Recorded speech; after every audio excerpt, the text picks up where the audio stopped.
হয়তো কোথাও বেড়াতে গেছেন, বেড়াতে মানে হয়তো আপনি ট্রেনে আছে সেই সময় আপনি হয়তো ঘুমিয়ে যাচ্ছেন। তো আপনি যদি একটা ছোট্ট সেটিংস বা একটা অ্যাপের মাধ্যমে সেটিংসটি করে রাখেন, আপনার ফোনটি কিন্তু সিকিউরিটি অ্যালার্টের মাধ্যমে থাকবে। মানে আপনার ফোনটি যদি হয়তো কেউ টাচ করে, মানে কেউ যদি ছিনিয়ে নিতে চায়, তখন কিন্তু আপনার একটা সিকিউরিটি বা অ্যালার্ম বাজবে। তো সেই সেটিংসটি কীভাবে করবেন, তার জন্য আমি ভিডিওটি বানিয়েছি। আপনারা ভিডিওটি শুরু থেকে শেষ অবধি দেখুন এবং এরকম নতুন নতুন ইনফরমেটিভ ভিডিও পাওয়ার জন্য শুধুমাত্র পেজটি ফলো করে রাখুন।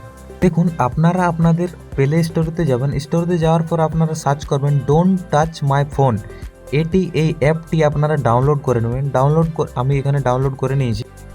দেখুন, অ্যাপের মাধ্যমে আপনারা যাওয়ার পর আপনার যে স্টেপগুলো আসবে সেই স্টেপগুলো আপনারা ওখানে স্কিপ করে দেবেন এবং কন্টিনিউ করে দেবেন।